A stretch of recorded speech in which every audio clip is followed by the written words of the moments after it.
Yo quiero orar un momento al Señor. ¿Me acompañan en una oración?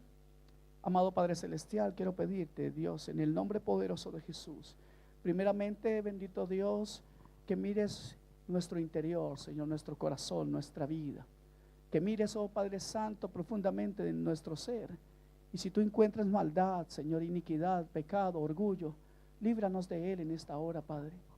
Prepara nuestro corazón, ayúdanos a escuchar tu palabra. Que seamos tocados por tu palabra, que seamos, bendito Dios, bendecidos. Háblanos por tu palabra en el nombre de Jesús. Amén y amén.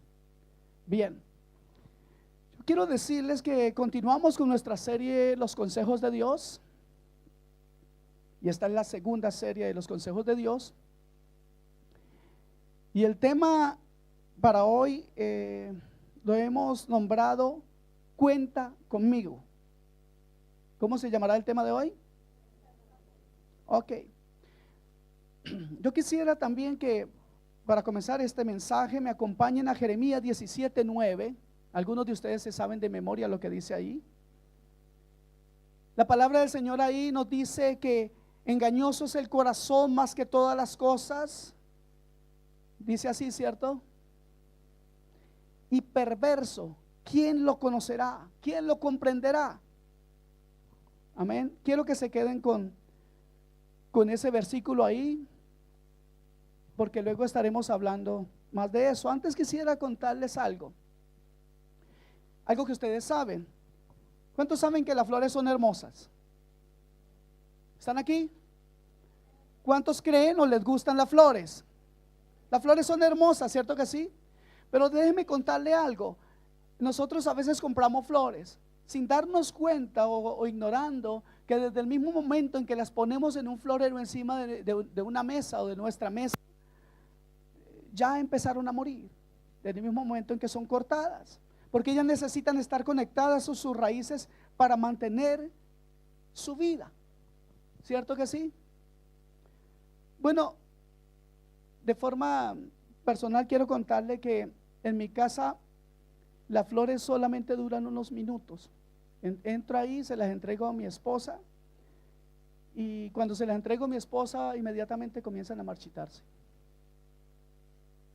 Sí, se marchitan de una manera muy rápida. Y una vez alguien me dijo: tu esposa tiene mala mano. Y yo descubrí que es mentira, que eso no es verdad. Yo descubrí el motivo por el cual se marchitan esas flores. Y es que esas flores se marchitan por pura envidia de ver a mi esposa.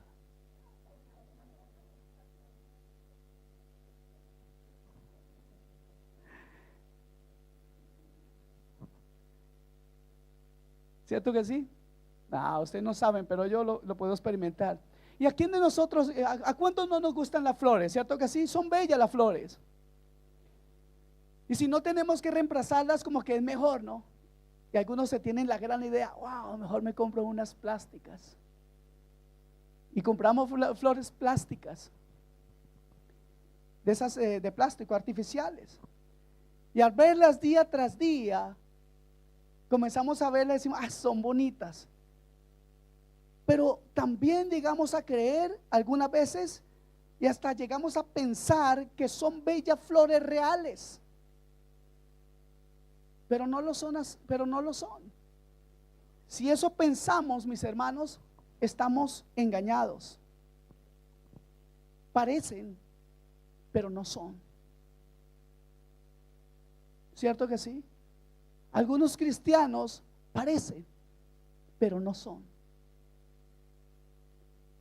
La Biblia nos habla, entonces, ahora retomando la Biblia, que el corazón nuestro es un tremendo experto engañoso y perverso. Lo acabamos de leer en Jeremías 17, ¿cierto?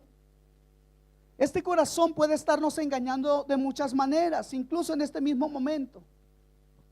Tanto para un extremo nos acusa constantemente. El corazón a veces nos acusa. ¿Cuántos saben eso?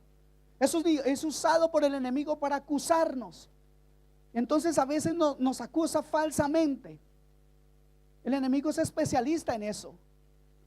Pero también hay otro extremo, en el que el corazón a veces nos justifica por nuestras acciones o buenas acciones cristianas. Entonces, en ocasiones podemos caer en una especie de engaño espiritual al sentir que somos buenos cristianos, hombres y mujeres piadosos. Y simplemente por el hecho de que apartamos un tiempo un tiempo en la mañana para leer la Biblia y orar. ¿Cuántos oran en la mañana y leen la Biblia? ¿Cierto que sí? Y algunas veces nos sentimos realizados con esas cosas y ya marcamos: oh, hoy he hecho mi tiempo devocional, he completado mi tarea de hoy. Y cuando hacemos eso, inmediatamente pensamos en otra cosa. Ya oré, ya leí la palabra, ahora offline. Nos desconectamos de ese momento y nos vamos a hacer cualquier otra cosa y sentimos que ya cumplimos con Dios y podemos a veces irnos en paz para el resto de la semana. A veces vamos a la iglesia y también tenemos un tiempo de oración, entonces ya cumplimos con Dios, sentimos eso. Y déjeme decirle que ambas cosas son buenas de hacerlas. El orar y el buscar y el congregarse son cosas buenas, pero creo firmemente que cuando nosotros hacemos solamente esa parte, estamos haciendo si acaso la mitad de lo que Dios demanda de nosotros. ¿Y por qué digo que cuando actuamos así cumplimos con la mitad de lo que Dios demanda? Porque ¿cuántos saben que la palabra de Dios nos insta a orar en todo tiempo? Orad en todo tiempo, dijo el Señor, a orar en todo tiempo. La palabra de Dios nos insta a clamar por los perdidos, por los niños, por los jóvenes, por el evangelismo. Es algo que hacemos, algunos hacen diariamente, pero algunos, sucede que después de que vienen a la iglesia el domingo, en la noche se olvidan de todo, o saliendo de la iglesia se olvidan de todo y solamente dicen: me desconecto. Es como vivir sin tener en cuenta a Dios. Estamos en la iglesia y somos una persona, pero afuera es como si no fuéramos cristianos. Lastimosamente tenemos que reconocer que la gente no hace diferencia entre un cristiano y un no cristiano afuera en la calle. Entonces estamos viviendo como sin tener en cuenta a Dios, ya lo acabo de decir. La cuestión es la siguiente, que si nosotros después de un domingo nos desconectamos con Dios, me desconecto del modo devocional o de adorador y lo hago para vivir como cualquier otra persona sin Dios, sea en mi trabajo o con la familia, en la calle. Si yo estoy haciendo eso, escuche bien lo que le voy a decir. Si yo estoy solamente siendo cristiano en la iglesia, lo que soy realmente, o mejor no siendo cristiano, sino aparentando un carácter cristiano en la iglesia, pero si me desconecto después de que salgo de la iglesia, no estoy siendo más que un impío. ¿Y sabe qué es la impiedad? La impiedad es no tener en cuenta a Dios. Y muchos cristianos podemos caer en una impiedad práctica.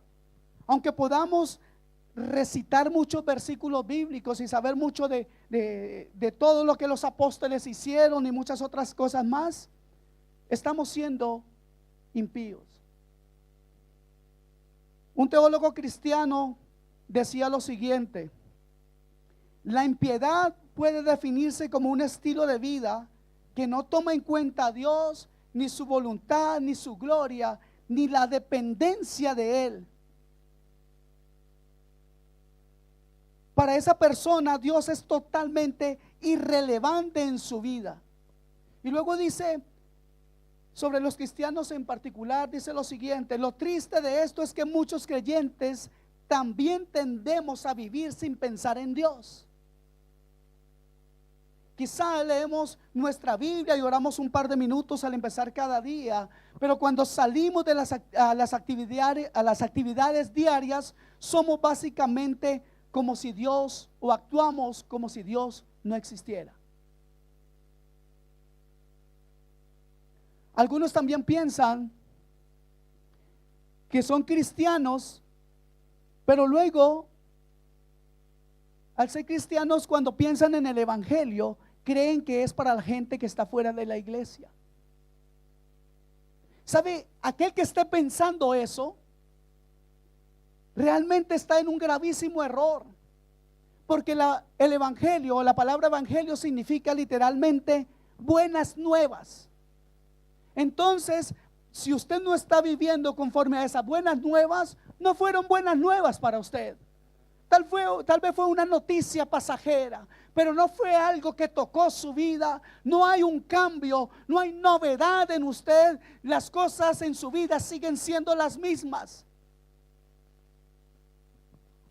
Por eso creo firmemente que nuestro corazón tiene esa capacidad innata de engañarnos, de ponernos en un modo offline, usando una palabra muy moderna. Nos pone en un modo offline de nuestra devoción a Dios. ¿Quiere comprobar si usted está siendo de esos que están offline? Mire, ¿cuántos de ustedes se desesperan porque ya no tienen batería en el teléfono? Pero se desesperan mucho más por eso que por llegar tarde al domingo, a la reunión del domingo, o por una reunión de oración el miércoles. Eso no les desespera. Pero no tener tiempo, batería para su teléfono, para algunos es mucho más desesperante que cualquier otra cosa.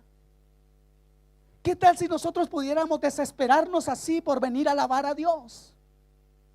¿Qué sería maravilloso que nos desesperáramos por asistir a adorar a nuestro Dios? ¿Cierto que sí? Entonces eso más o menos es quedar offline del cielo. Parece que el cielo solo funciona cuando estamos aquí. Pero déjeme decirle que el cielo es muy extenso, grandísimo, impensable en su tamaño, pero que todo eso está ocupado por la presencia de Dios. Mis amados hermanos, se espera básicamente de los cristianos que todo lo que hagamos lo hagamos teniendo en cuenta principalmente al Señor. La palabra de Dios, la escritura nos dice en Colosenses 3:17, dice así: y todo lo que hacéis, sea de palabra o de hecho, hacedlo todo en el nombre del Señor Jesús, dando gracias a Dios Padre por medio de Él. Pero si yo no estoy consciente de su presencia a lo largo de mi vida, tendré la tentación y la inclinación a vivir sin tenerla en cuenta. Amén. No le tendré en cuenta en mis pensamientos, en mis reacciones a todo lo que acontezca en mi vida. La cuestión es que tenemos una idea equívoca de lo que es Dios o de quién es Dios. Y creemos que Dios es como este de la lamparita. Ese tremendo muñequito que sale cuando sobra la lamparita. Dios no es el mago de la lámpara, mis hermanos, que nos hace el milagrito y desaparece. Él no es así. Él está presente en cada instante de nuestra vida. Pero algunos creen que a Dios le podemos decir: necesito esto y ahora vete. O desaparece hasta cuando te vuelva a necesitar. Pero ese no es el Dios de la Biblia. Tal vez nos hacemos idea de tener un Dios así, pero el que tiene un Dios de esas características está totalmente equivocado de Dios. Ese no es el Dios que entregó a su Hijo para salvarnos de una condenación eterna. Ese no es el Dios que entregó a su Hijo para salvarnos de una ira terrible que viene contra todo el pecado. Ese no es el Dios amoroso que entregó a su Hijo unigénito para que todo aquel que en Él cree no se pierda. Tenemos un Dios mucho más veraz, mucho más real de lo que a veces nosotros imaginamos. Amén. Él está con nosotros todo el tiempo y en todo lugar. El salmista decía en el Salmo 139, versículos 1 al 4: Oh Jehová, tú me has examinado y conocido. Tú has conocido mi sentarme y mi levantarme. Has entendido desde los cielos mis pensamientos. Has escudriñado mi andar y mi reposo, y todos mis caminos te son conocidos. Pues aún no está la palabra en mi lengua, y he aquí, oh Jehová, tú la sabes toda. Wow, qué clase de Dios tenemos. Es un Dios que conoce lo profundo de nuestro ser. Entonces no sé por qué se nos hace tan fácil olvidarnos de quién es Él. Y cuando salimos de la iglesia, somos offline, somos otra persona. Allá afuera las cosas sí nos irritan. Allá afuera nosotros hasta decimos las mismas palabras que el mundo dice. ¿Cuánto les pasa eso? Confiesen, pecadores. ¿Sabe? Hay una historia en la Biblia que me gusta mucho y se refiere al al profeta Isaías. Isaías capítulo 6, versículos 5 al 7. Vamos a leer rápidamente.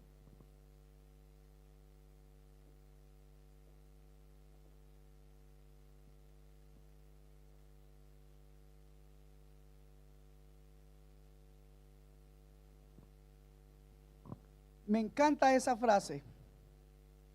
Isaías 6, 5 al 7 dice el profeta Isaías, dice: ay de mí, ojo con esa frase, ay de mí, que soy muerto, porque siendo hombre inmundo de labios y habitando en medio de pueblo que tiene labios inmundos, han visto mis ojos al Rey Jehová de los ejércitos. Y dice en el versículo 6: y voló hacia mí uno de los serafines, teniendo en su mano un carbón encendido tomado del altar con unas tenazas. O sea, mire, que el ángel no quiso tocar ese fuego, era fuego del cielo. Usted y yo necesitamos fuego del cielo en nuestra boca. Dice la palabra en el versículo 7: y tocando con él sobre mi boca, dijo: he aquí que esto tocó tus labios, y es quitada tu culpa y limpio tu pecado. El pecado de Isaías y el del pueblo hizo temblar al profeta cuando estuvo en la presencia de Dios.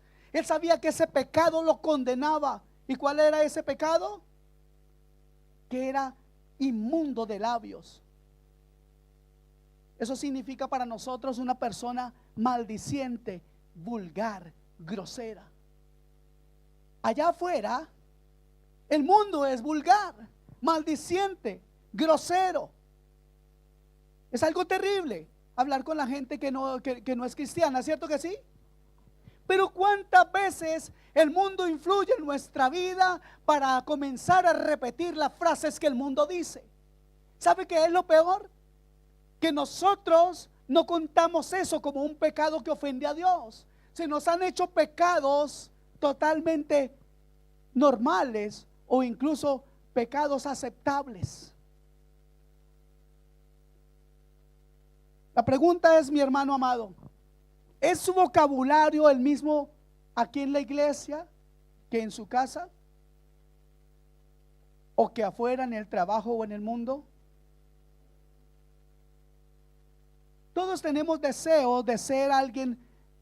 ¿Cuántos quieren ser ese árbol plantado del que nos habla el Salmo 1, versículo 3? ¿Han leído ese versículo? Salmo 1, versículo 3. ¿Qué dice ahí?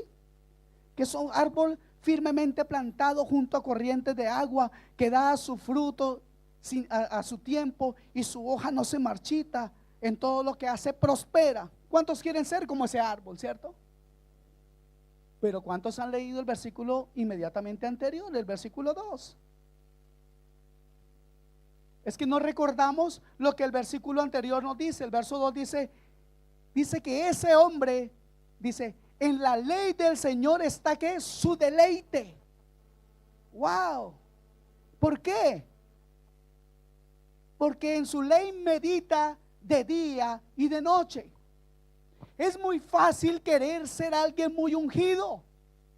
¿Cuántos de ustedes quieren tener unción de parte de Dios? ¿Cuántos quieren ser usados por Dios? Pero hay un precio que pagar, hermanos. Y si comenzamos simple y llanamente por nuestra boca, necesitamos fuego del cielo para que queme nuestras lenguas. Hay algo que los cristianos también no hacemos allá afuera. Y es lo siguiente, mire, muchos no estamos aprendiendo a disfrutar a Dios por medio de su palabra en todo momento y en todo lugar. No estamos disfrutando de ser cristianos.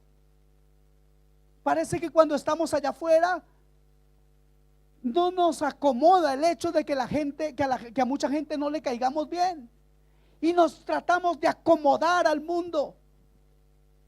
Yo no entiendo por qué hacemos estas cosas, porque a veces luego estaremos pidiendo o pretendiendo ser hombres y mujeres piadosos. Realmente no lo estamos siendo. Necesitamos un cambio, porque esto realmente es un engaño, es un fraude.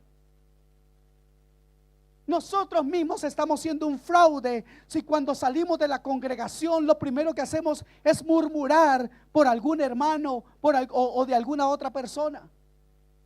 ¿Cuántos saben a cuántos les está hablando Dios? ¿Cuántos saben que Dios hoy quiere decirle en su propia cara que debe cambiar, comenzando por su lengua, por su actitud? Debemos asumir, hermanos, un compromiso diario de luchar y es para estar conscientes de la presencia de Dios con nosotros. Dios no está muerto, Dios está vivo y Dios está en medio nuestro. Y si usted es nacido de nuevo, Dios está dentro de usted por medio de su Santo Espíritu, guiando su vida. La pregunta es, ¿usted le está escuchando? ¿O permite que el chisme, permite que el resentimiento, permite que pecados que a veces no se notan sean los que dominen su vida? Debemos estar anhelando cada día, llevar cada circunstancia a Dios en oración, meditar en la palabra de Dios en todo momento y para cada decisión o circunstancia de nuestra vida. Un maestro de la palabra dijo que lo que le asombraba de la respuesta a su enseñanza era el total desconocimiento que tienen muchos acerca del pecado. Dice, no tienen la más mínima noción de lo que esto significa. Saben muy bien cómo cometerlo, pero no entienden lo que significa. Eso es el pecado para muchos. Nada. El mundo dice que el pecado no existe. Y yo recuerdo haber oído personas muy cercanas a mí hace muchos años decir: pecado es lo que no se hace, mi hijo. Wow. ¿Y sabe qué es lo más? Uno se aterra, que yo hasta creía que sí, la vida es así. Pero demos gloria a Dios. Yo creo que todos hoy podemos decirle a Dios: gloria a ti, Señor, porque tuviste misericordia de mí y me has traído, Señor, a tu camino. Me has sacado de tinieblas a tu luz admirable. Has cambiado mi lamento en baile. Todas las cosas ahora esas son viejas, ahora todas las cosas son hechas nuevas. Porque ha pasado algo en mi vida. Porque Cristo de la gloria ha pagado a precio de sangre el hecho de que yo no vaya a una condenación eterna. Él se ha hecho maldición para llevar toda la maldición que había sobre mí. ¿Cuántos están dueños de esa verdad? ¿Cuántos están apropiados de esa verdad? ¿Cuántos sienten que eso es una verdad en sus vidas? Aquí en la iglesia o también allá afuera.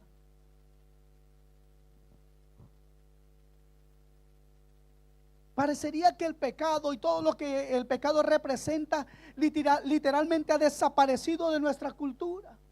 Lo más triste es que nosotros, los que decimos tener fe, cuando estamos fuera de la iglesia en muchas oportunidades, estamos tan afanados por todo como los que no tienen a Dios están afanados. Nos parecemos a ellos. Corremos y competimos con ellos, afanados como ellos. Realmente, mis hermanos amados, el viernes pasado tuvimos una reunión aquí con los que sirven. Fue una reunión muy linda. Pero de todo lo que dijimos, yo quisiera referirles esto, que es mi preocupación, de cuál es la influencia y la trascendencia de nuestra fe. Que qué es lo que nosotros dejaremos como legado a nuestros hijos y a nuestros familiares. ¿Qué dirán ellos de nosotros? Esa es mi preocupación como pastor de esta iglesia. Que usted y yo seamos influidos por su santa palabra, pero no solamente para tener un conocimiento, sino para vivir esa palabra. Amén. Mis amados hermanos, el modo offline no solo nos desconecta de Dios, sino nos desconecta de las demás personas, de esas personas que están alrededor nuestro. Y eso no es otra cosa que egoísmo al 100%. Somos egoístas hasta en lo que tiene que ver con Dios. Queremos tener un Dios para nosotros mismos. Y me repito, con el mago de la lámpara, queremos un Dios así, porque ni siquiera llamamos a otro para sobar la lámpara a ver qué Dios quiere darnos a todos, sino a mí primero. Vivimos entonces en un modo offline, pero cuando volvemos a estar en modo adoración o intercesión, venimos a Dios con unas oraciones. Dígame una cosa, si ustedes tienen una mente carnal, ¿cómo serán sus oraciones? Uy, nadie se atreve a contestar. Si nuestras oraciones vienen de una vida separada de Dios, de una vida que solamente tiene contacto con Dios en ciertos momentos, los más pocos de sus 24 horas, nuestras oraciones tendrán algo de la voluntad de Dios. Déjeme decirle que esas oraciones no están conectadas con la voluntad de Dios. Y Santiago en el libro de Santiago, o el apóstol Santiago en su carta, en el capítulo 4, versículo 3, nos dice claramente el resultado de tener una mente apartada de la comunión con Dios. Y dice la palabra: pedís y no recibís, porque pedís mal. ¿Y por qué es eso? Porque pedimos para gastar en nuestros propios deleites. Es triste reconocerlo, hermanos amados, pero cada uno de los cristianos tenemos una lucha diaria. La pregunta no es si ya lo hemos superado, más bien debemos preguntarnos: ¿estamos luchando por esto? ¿O ya se volvió común y corriente que el evangelio es algo que vivo con algunas personas y en la iglesia? ¿Estamos siendo conscientes de esto? ¿Cuántos de aquí están sufriendo una lucha fuerte, férrea contra eso? Contra el pecado que a veces no parece pecado, contra las cosas que llamamos pequeñas. De hecho, es verdad, hermanos, es verdad que no es lo mismo odiar a una persona que matarla. No es lo mismo, según nosotros, tener un pensamiento lascivo con alguna mujer que no es mi esposa. No es lo mismo que cometer el adulterio. Pero Jesús no le dio calificación diferente a estas cosas. Él nos dijo que era lo mismo odiar que matar. Nos dijo que era lo mismo desear algo impuro que hacerlo. Pero yo os digo, dijo el Señor. Y hoy el Señor nos quiere decir: pero yo os digo que cualquier pecado es condenable para Dios. Amén. Entonces, ¿estamos conscientes de nuestra dependencia de Dios? ¿Estamos siendo conscientes de que nuestro corazón es engañoso? ¿Le ponemos alto a los deseos de nuestro corazón? ¿Hacemos un alto en nuestra vida para preguntarle a Dios: Padre, este corazón pide esto? ¿Sabe? Lastimosamente muchas veces nos damos cuenta que lo que nuestro corazón nos está pidiendo Es algo totalmente contrario a la voluntad de Dios, pero cristianos haciendo oído sordo de lo que Dios dice en su palabra.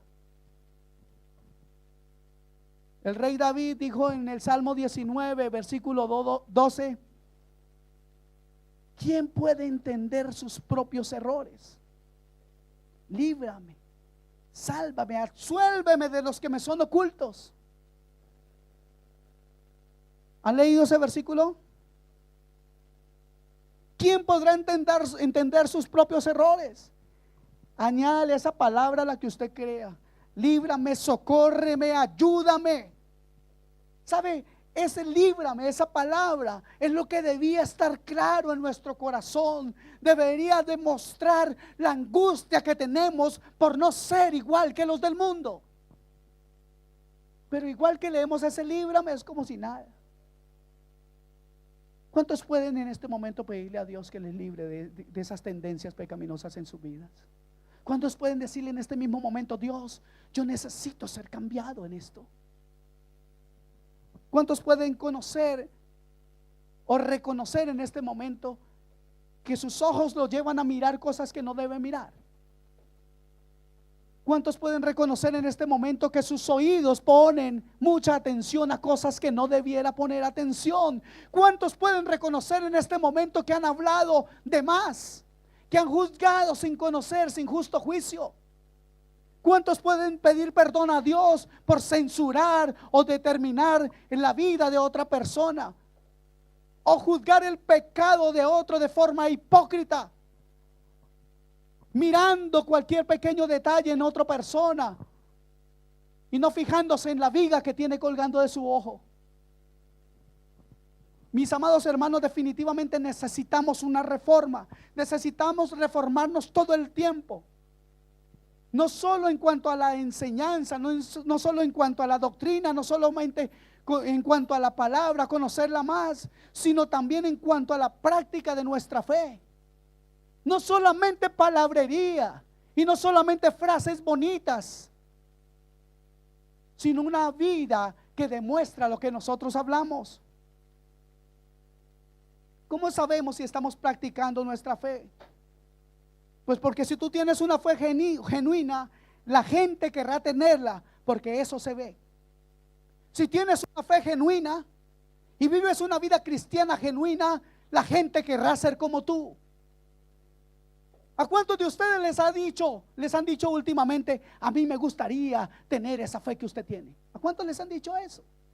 Si no se lo han dicho, preocúpese, hermano, porque algo está pasando en su vida. Usted no está haciendo luz, usted no está haciendo sal de esta tierra, usted no está haciendo más que un impío que el día domingo se pone y se conecta en la iglesia, se conecta al server del Señor, pero tan pronto sale de la iglesia se le acabó. ¿Cómo lo ven los demás? Amados hermanos, necesitamos estar viviendo la doctrina que afirmamos y profesamos creer, viviendo la doctrina que compartimos en las redes sociales y esa doctrina que defendemos fervientemente. Algunos ponen cosas en las redes sociales que a uno le gustaría conocer a esa persona. Qué lindo escriben. Wow. Yo quisiera ceder el pastorado con todo lo que escriben ahí. Señor, qué teología, qué tremenda doctrina que tienen estas personas. Lo terrible es que después ellos mismos por su propia boca desmienten con su boca lo que dicen. Lo desmienten con su actuar, con su decir. Es más una doctrina de internet que una doctrina vivida. Es muy fácil postear. Gracias, Señor, porque no soy bueno para eso. Gracias por hacerme bruto para las redes sociales. Porque es muy fácil postear cosas. Esto está bueno para ponérselo a los hermanos. Tengan, para que sepan, para que aprendan. ¿Y yo? ¿Dónde está eso que yo digo? Lo siente el que vive contigo. ¿Lo experimenta el que te conoce? ¿O mejor no quiere encontrarse contigo? Esa es la respuesta. Mis amados hermanos, es tiempo de vivir, pero no amoldándonos al mundo. Y claramente nos dice Romanos 12:2: no os conforméis a este siglo, sino transformaos por medio de la renovación de vuestro entendimiento, para que comprobáis cuál sea la buena voluntad de Dios, agradable y perfecta. Debemos, hermanos, de verdad perseverar de manera real y diaria en la palabra de Dios, que es lámpara a nuestros pies y luz, lumbrera para nuestro diario caminar. La palabra luz en la Biblia generalmente nos habla de entendimiento y de sabiduría. Y aquí podemos ver que la palabra nos alumbra el camino, pero también abre nuestro entendimiento, trae sabiduría para vivir esta vida mostrando quién es nuestro Dios. Y no por andar falsamente ni hipócritamente hablando cosas infladas, o como una vez, o como andaban algunos por aquí en el centro de Estocolmo, la Biblia bajo el brazo. Y qué problema encontrárselo, man. De verdad.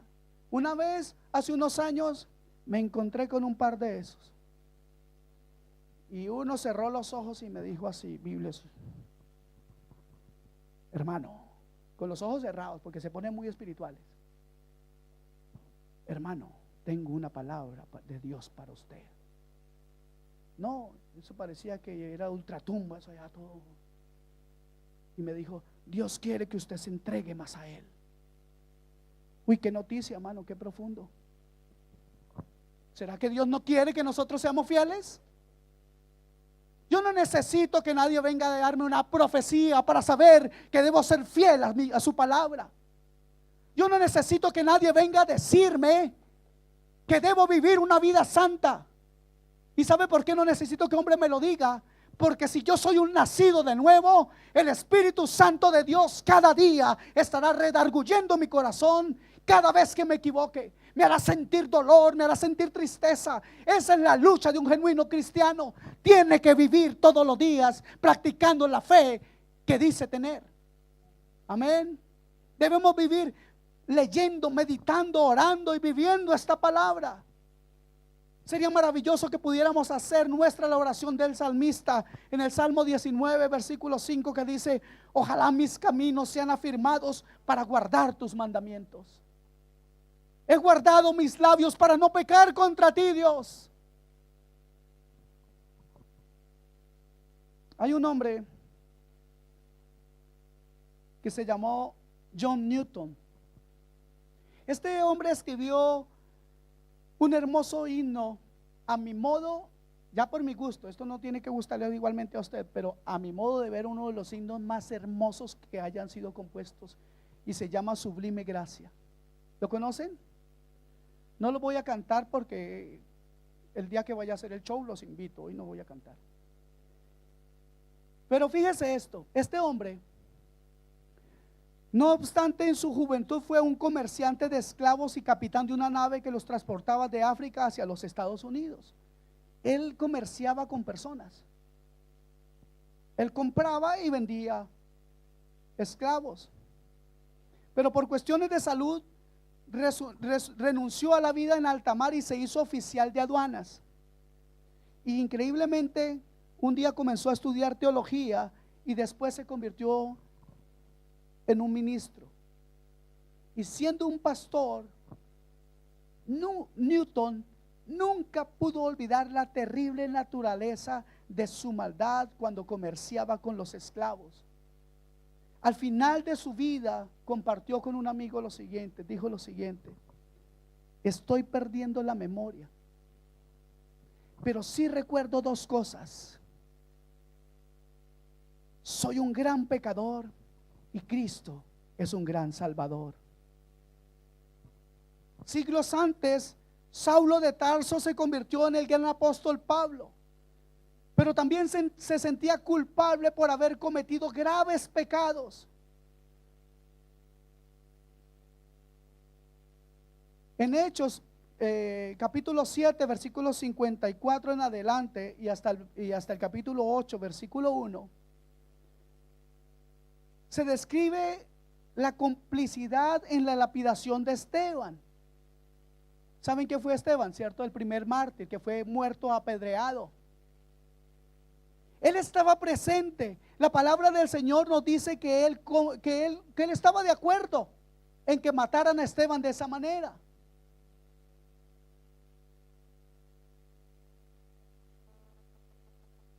Pero al final entonces de su vida, Pablo escribió que en su vida él había sido un blasfemo, perseguidor de la iglesia y un insolente. En 1 Timoteo 1:13 dice: habiendo yo sido antes blasfemo, perseguidor e injuriador, mas fui recibido misericordia porque lo hice por ignorancia en incredulidad.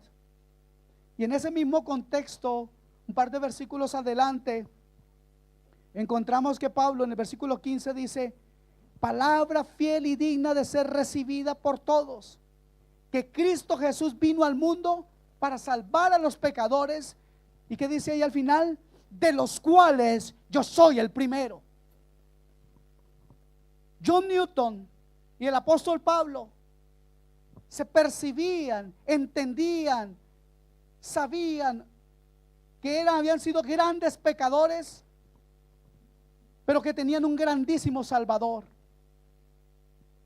Mis amados hermanos, la mayoría de los creyentes no podemos identificarnos con ninguno de ellos en cuanto a la gravedad de nuestros pecados pasados, porque tal vez nunca hemos cometido adulterio, asesinato, hemos traficado con drogas, o hemos defraudado o estafado una empresa en la que trabajemos, o porque no hemos engañado a nadie de una forma terrible. Sin embargo, aunque nosotros no hemos cometido pecados tan grandes y escandalosos, sí hemos participado de chismes, hemos criticado a los demás, hemos albergado resentimientos, hemos sido impacientes y egoístas, hemos tenido desconfianza incluso de Dios en situaciones difíciles, hemos sucumbido al materialismo y aún hemos permitido que nuestro equipo de fútbol favorito se convierta en un ídolo para nosotros. Tengo que estar de acuerdo con Pablo en que soy el primero de los pecadores. Tenemos que estar de acuerdo con Newton y con Pablo de que nosotros hemos sido grandes pecadores, pero que tenemos un gran Salvador. Soy un gran pecador, pero tengo un gran Salvador. Tanto Pablo como Newton se describen a sí mismos como pecadores en el tiempo presente. No dijeron yo fui un pecador. Ninguno de ellos dijo fui, más bien dijeron soy. Podemos estar seguros de esto, que desde que se convirtieron Newton y Pablo, el carácter de Cristo fue creciendo en sus vidas hasta el día en que murieron. Pero el proceso de crecimiento en cada cristiano involucra o integra ser, o nos obliga a ser cada día más conscientes y más sensibles a las expresiones pecaminosas de nuestra carne que todavía influyen en nosotros. ¿Cuántos ya no pecan aquí? Gracias a Dios por los angelitos que hay aquí. Todavía hay una carnalidad en nuestra vida. Esa es la lucha que tenemos que llevar. Todavía hay cosas que tienen que ser pulidas. Y es que necesitamos conocer y saber más del carácter de Cristo. Amén. Eso es importante, porque el mundo tiene puestos los ojos en los cristianos. Cada vez que usted dice que es cristiano y lleva un tiempo aconsejando a los que conoce, tal vez en su trabajo, o en cualquier lugar. Cada vez que usted dice eso, tiene ojos encima suyos, porque en la primera pequeña cosa que usted falle, el cristianito. Siempre será así. Por eso debemos ser conscientes de que por pequeña que parezca algo, cualquier situación, tenemos que tener presente a nuestro Dios, entendiendo que Él conoce nuestras palabras y nuestras acciones antes de que las digamos y antes de que las practiquemos. Por eso John Newton pudo decir: fui y todavía sigo siendo un gran pecador, pero tengo un grandioso Salvador.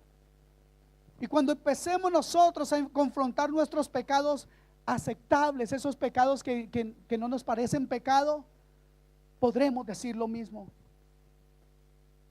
Pero permítame hacerle una pregunta, y no hace falta que la conteste aquí ni levante la mano. Pero ¿le es fácil a usted condenar el pecado de la sociedad? ¿A cuántos les es fácil condenar el pecado de la sociedad? Usted está entre ese grupo que está pronto a juzgar el pecado flagrante de la sociedad y que sin embargo permanece orgullosamente insensible a sus propios pecados. ¿Cuántos podemos condenar el aborto, el homicidio, la drogadicción?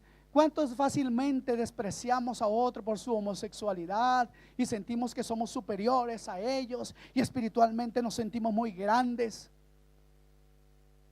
Pero teniendo dentro de nuestro corazón resentimientos, envidias, egoísmo. Y eso no se ve. Por lo tanto es fácil ocultarlo, ¿no? Por lo tanto es fácil decirle a los demás lo que son sin nosotros tener ni siquiera el más mínimo ardor en nuestro corazón, porque vivimos resentidos, porque vivimos odiando, despreciando. Muchos de nosotros vivimos entre esos dos grupos, estar aquí y estar allá. Pero el punto principal es que todos los pecados son reprensibles a la vista de Dios y merecen castigo.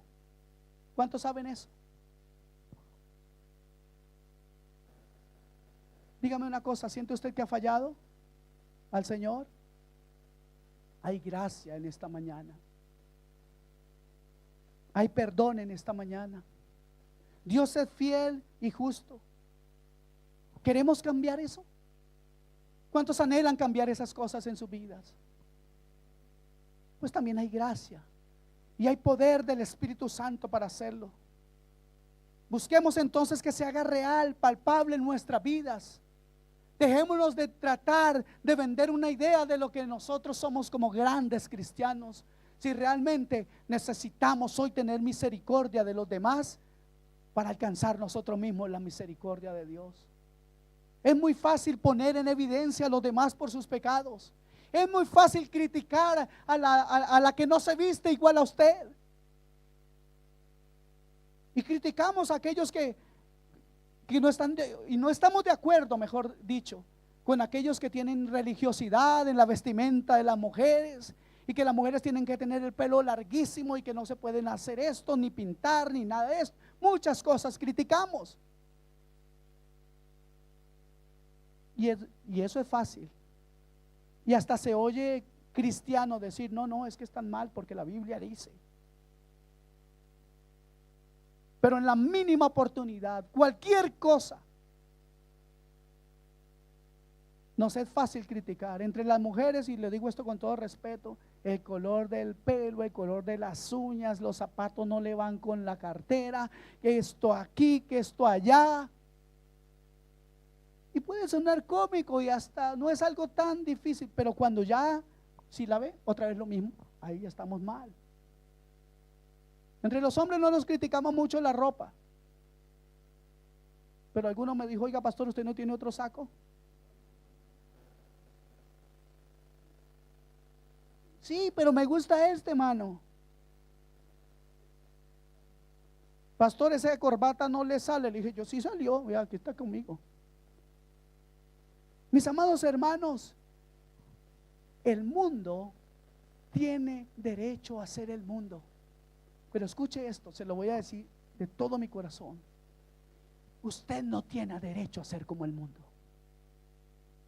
Usted no tiene motivos para ser como el mundo. Usted no tiene motivos para querer parecerse al mundo. El precio que Dios pagó por usted es demasiado alto como para que usted lo rebaje a revolcarse como el cerdo en el cieno. Y si le parece duro eso, me alegra. Porque ninguno de nosotros tiene derecho a vituperar el nombre de nuestro Señor, a pisotear el nombre de nuestro Señor, haciéndose amigo del mundo, porque entonces nos constituimos en enemigos de Dios. Es hora de vivir conectados, mis amados hermanos, al cielo. Olvidémonos de que nosotros somos cristianos de domingo. Si usted está sufriendo de eso, hoy es un día maravilloso para que se arrepienta, porque hay gracia, hay perdón, ya lo dije. Dios está dispuesto a perdonar. Dios quiere cambiar las cosas en su vida, esas que están mal. Y yo no se las voy a enumerar porque cada uno de ustedes sabe cuántas cosas están mal en sus vidas. Usted puede estar aquí haciéndose el que nada tiene que ver con usted. Usted puede estar aquí rechazando la palabra de Dios. Usted puede estar aquí haciéndose que no tiene nada que ver con usted. Usted puede estar aquí, como decimos en Colombia, haciéndose el loco, como que nada tiene que ver con su vida. Pero el día que el Padre le pregunte, ¿qué hiciste con Jesucristo? Entonces será el lloro y el crujir de dientes. Yo no estoy predicando esto para meterle temor a nadie. Yo le estoy predicando esto en el nombre del Señor, para que seamos dignos representantes de aquel que nos amó. Para que seamos hombres y mujeres que caminemos por el camino santo del Evangelio. Si usted lo rechaza, es su problema. Y le repito, a mí me interesa, como pastor de esta congregación, me interesa saber que el Evangelio está influyendo en su vida. Que usted tenga algo que dejar. Que usted esté influyendo en sus hijos. Que usted esté influyendo en aquellos que le conocen. A mí me interesa saber cuánto pesa el Evangelio en su carácter. A mí me interesa eso, porque el llamado que Dios ha hecho en nuestras vidas para predicar este Evangelio no es un llamado a medias, es para entregar la vida misma, si fuera necesario, por este grandioso Evangelio, por esa obra maravillosa, por ese maravilloso llamamiento que Dios nos ha hecho. Vale la pena caminar, aunque el mundo se burle de usted, aunque el mundo le critique. Usted solamente puede o debe bendecirles en el nombre del Señor. Es hora de vivir conectados con Dios. Es hora de olvidarnos la religiosidad y la hipocresía. Si eso tiene que ver con su vida, yo le pido que se levante en pie y pongamos todos juntos una oración, un clamor a Dios, y le digamos y le entregamos